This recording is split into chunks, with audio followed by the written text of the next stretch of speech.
मिथ्या त्याची झाले सत्य, सत्य त्याची झाले मिथ्या. मायेचा विभ्रम आहे. त्याच्यामुळे प्रत्येकाला असं वाटतं की जे आपण पाहतो आहोत, दृश्यरूपामध्ये अनुभवत आहोत, ते सत्य आहे. पण जे दिसते भासते आहे ते नाशिवंत आहे, मायावी आहे, वेदाने भरलेलं आहे, फसवे आहे, शाश्वत नाही आहे. पण त्याचे ज्ञान जडमूळ अज्ञानी जीवाला नाही. कारण जो ध्येय म्हणजे मी अशी कल्पना करतो आहे त्यालाच हे विश्वसत्य वाटते आहे. पण देहाला अंत आहे, देह कुठे शाश्वत आहे, तोही मिथ्या आहे. आणि वास्तविक पाहता देह मी अशी कल्पना करणे सुद्धा ती अज्ञानवत आहे, चुकीची समज आहे आणि गैरसमजुतीतून ती समज झालेली आहे. तशी बोलताना मनुष्य बोलतो माझा देह, माझा पाय आणि माझे शरीर असं म्हणतो, माझे हात पाय, माझे डोळे, माझे कान, नाक, आणि ती काय म्हणतो माझा देह. मी देह असं म्हणत नाही, माझा देह म्हणतो. म्हणजे माझा देह म्हणणारा देहामध्ये आहे कोणीतरी, आणि तो देहाच्या आधी आहे आणि अंती आहे, त्याला येणे नाही जाणे नाही, तो सत्य आहे.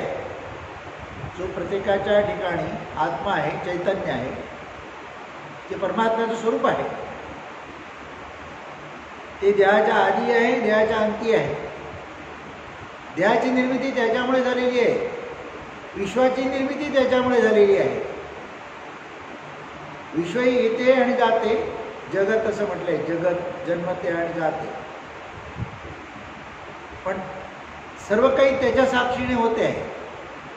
येणे पण त्याच्यामुळे आहे, जाणे पण त्याच्यामुळे आहे. त्याच्याशिवाय पाण सुद्धा आणू शकत नाही. म्हणजे देहामध्ये बोलणारा, चालणारा, देहाला चालवणारा, देहामध्ये बोलणारा, आणि देहामध्ये जे कळते पण आहे, देहामध्ये आपल्यामध्ये कळते पण आहे. मला कळते, मला समजते, म्हणून मी सगळं म्हणू शकतो, बोलू शकतो, सांगू शकतो, अनुभवू शकतो. ते कळणे आहे, ती जाणीव आहे. ती जाणीव जी आहे ते त्या जाणत्याचं प्रकाशन आहे. सूर्य नाही तर प्रकाश नाही, सूर्य आहे तर प्रकाश आहे. तसं तो जाणता आहे तेव्हा जाणीव आहे.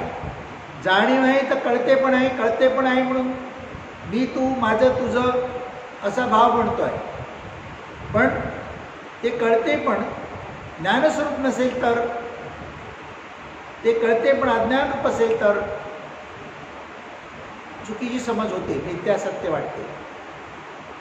म्हणजे प्रत्यक्षात मनुष्याचा देह हा पंचमहाभूतापासून बनलेला आहे आणि पंचमहाभूतातून जे पदार्थ निर्माण झाले, वनस्पती निर्माण झाल्या, वनस्पतीतून अन्नरस निर्माण झाले आणि अन्नतत्वातून, त्या अन्नसत्वातून हे शरीर निर्माण झाले. मग देहामध्ये तो चालवणारा देहाला जर गेला तर देह मड आहे आणि ती पंचमहाभूत आपला आपला हिस्सा घेऊन टाकतात. मग देह माझा असं समज करणे तो कोण करतो? तो आत्मा करतो. पण मी देहाची समज कोण करतो?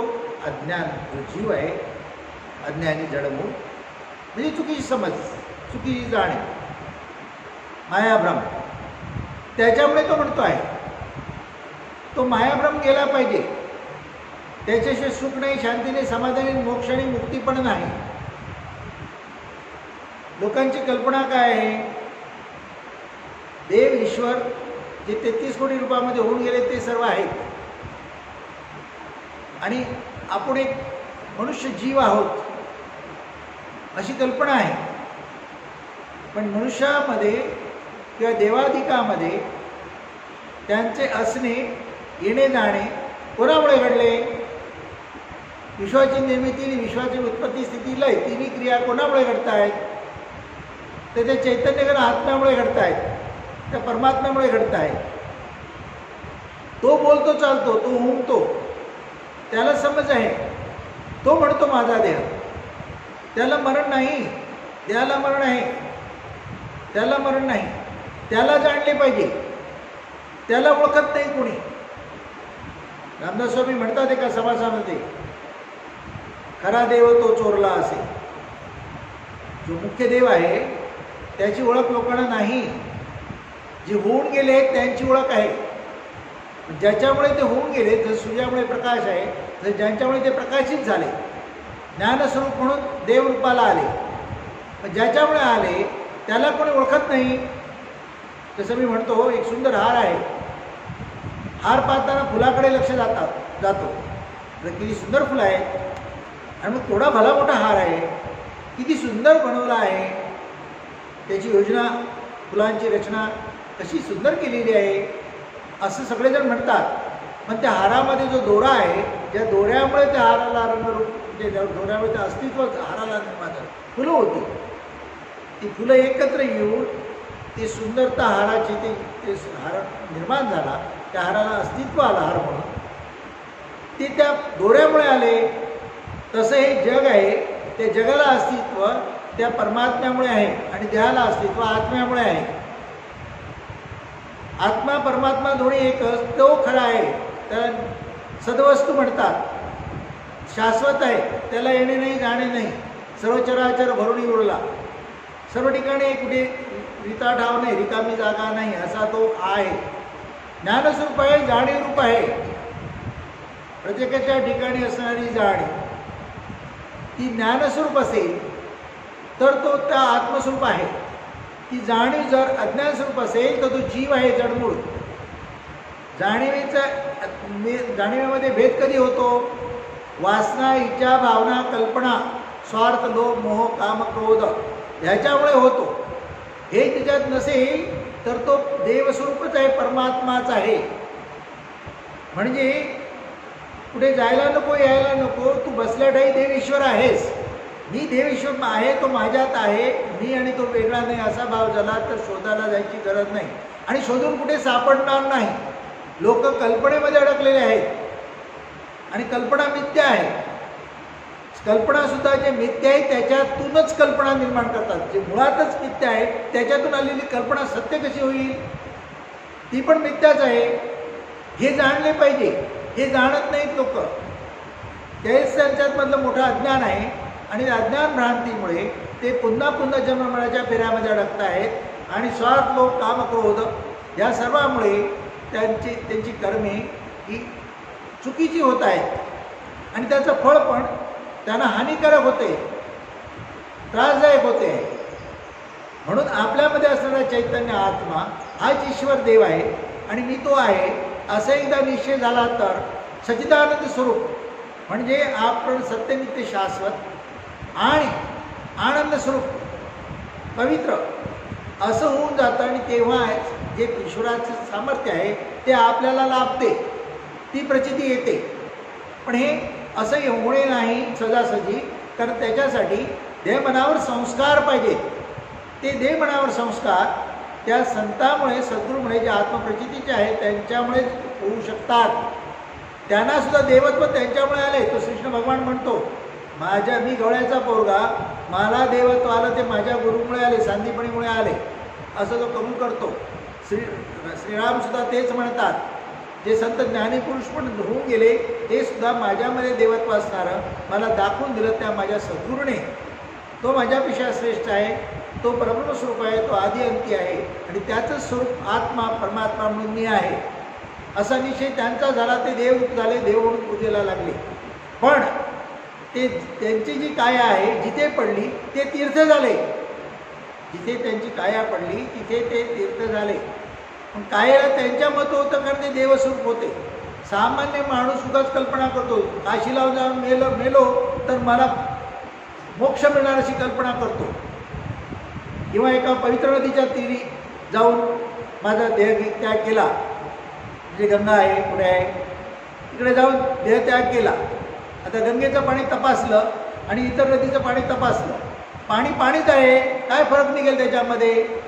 त्याच्यात ती पवित्र त्या पाण्यात शोधायला गेले कुठल्या प्रकारे सापडेल? सायन्सवाल्यांनी खरं म्हणजे त्याला चॅलेंज करायला पाहिजे, कुठे सापडेल, काय आहे तिथे? सगळा कल्पनेचा खेळ आहे, कल्पनेचा खेळ आहे. कल्पना मिथ्या आहे, कल्पना अनुमान आहे, सिद्धांत नाही. लोक त्या अनुमानामध्ये अडकले आणि मूर्खासारखे वागतात. लोकांची कल्पना, एखाद्याला मेला तर मग ते जाळताना त्याला उत्तरायण दक्षिणायन ह्याचा विचार करतात. झोपताना सुद्धा कित्येक लोक इकडे पाय नको, तिकडे पाय नको, इकडे डोकं पाहिजे, उत्तर पश्चिम झोपलं पाहिजे, कल्पना करतात. कृष्ण पक्षात मारला, कृष्ण पक्षात मेला किंवा अमावास्या दिवशी मेला तर त्याला त्रास आहे, त्याच्या घरच्यांना पण त्रास आहे, म्हणून अनेक विधी करायला लावतात. पण शास्त्रामध्ये जर मूळ शास्त्रामध्ये पाहिले, वेदांमध्ये पाहिले, जे मूळ शास्त्रामध्ये पाहिले तर जे काही तिथी आहेत चंद्राच्या कलेप्रमाणे आहेत. थोडासा त्याच्यावर दिवसावर त्याच्या वातावरणावर परिणाम थोडासा होऊ शकतो, पण ते जे मी जीवरूपाने वागितलं, अज्ञान आहे तर माझ्यावर परिणाम आहे. मी ज्ञान आहे तर मी परमेश्वर आहे, आत्मा आहे मला कळलं तर माझ्यावर काय परिणाम आहे? काही होणार नाही. दिवस कळावेत म्हणून दिवसांना नावं दिलेली आहेत, बाकी काही नाही. आणि मग ते तो काळ मोजण्यासाठी मग 15वडा महिना आणि मग त्यांना महिन्याची नावं आली, मग त्या तिथीप्रमाणे त्या 15वड्यांना नावं आली. हे सगळं ते काहीतरी ओळखीसाठी मग चंद्रकलेप्रमाणे तिथी नेमल्या. हे सगळं या जगाचा कारभार चालण्यासाठी काहीतरी अनुमान पाहिजे, त्याप्रमाणे ते बनवलं आहे. त्याचा त्याच्याशी काही संबंध नाही, उगाच लावतात. मग अमक्या दिवशी मेला तर अमकं होणार, अमक्या दिवशी मेला तर अमकं होणार.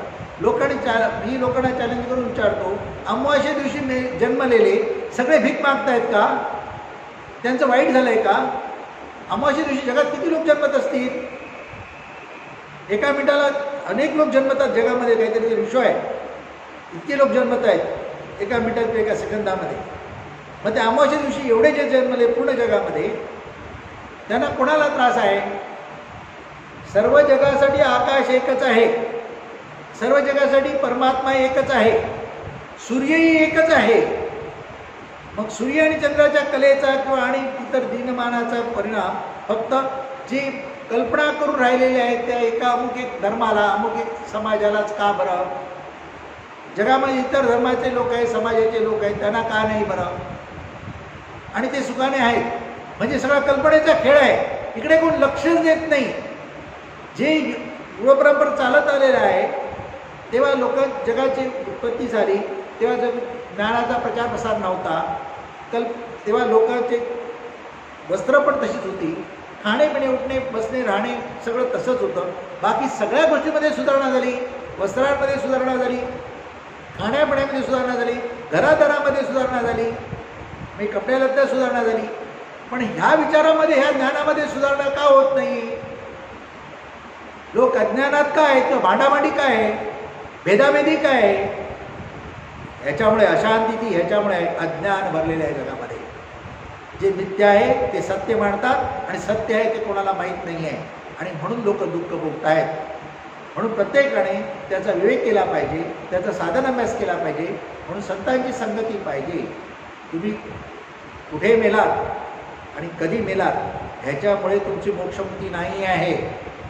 तर तुम्ही मरताना तुमची काय स्थिती आहे त्याच्यावर तुमचं मोक्षमुक्ती अवलंबून आहे. वासना ही विरहित झालात, कसली इच्छा वासना नाही, आणि देह सजासजी त्याग करून चाललेलो आहे, आणि मी आत्मा आहे, मी मरत नाही आहे, मी देह त्याग करतो आहे, असा ज्याचा भाव पक्का झाला त्याला पुन्हा जन्ममरण नाही, येणे जाणे नाही, ते ती खरी मोक्षमुक्ती आहे. पण मरताना जर काही इच्छा, भावना, वासना, कल्पना राहिल्या तर ती वासना पुन्हा जन्म घेते, त्याला येणे जाणे आहे. पण ते येणे जाणे सुद्धा त्याच्याशी त्या जन्मामध्ये, पुढच्या जन्मात काही त्याला भोग भोगायला लागत असेल, पण जर तो ज्ञानस्वरूप असेल ते पण भोगायला लागणार नाही. म्हणून संतांचा ज्याला सहवास लागला, ज्याला आत्मप्रचिती झाली, त्याची जन्मांतरीची पापं जळून खाक होतात, तो मुक्त होतो. ज्याला ज्ञान झालं त्याला वासना इच्छा काही राहत नाही, तो समाधानी असतो आणि देहाचा सहजासहजी त्याग करतो. मग त्या देहाला कसंही मरण येऊ दे, काही फरक पडत नाही. पूर्वजन्माचे जे संचित आहे त्याच्यामुळे आणि जन्म घेताना तुम्ही जे काही सटवीसमोर मान्य केले त्याप्रमाणे तुमचा जन्म ठरलेला आहे, तो त्याप्रमाणे होणार आहे. एखादा जर अपघाताने मेला तर लोकांना हळहळ वाटते, पण ते मरणे निश्चित होते, तेवढेच त्याचे आयुष्य असते, तेव्हा तसं ते घडते. हे नियोजन आहे, ज्याने विश्व निर्माण केलं त्याचं नियोजन आहे. आणि त्यामुळे लोक उगाच तर्ककुतर्काने काही समजतात.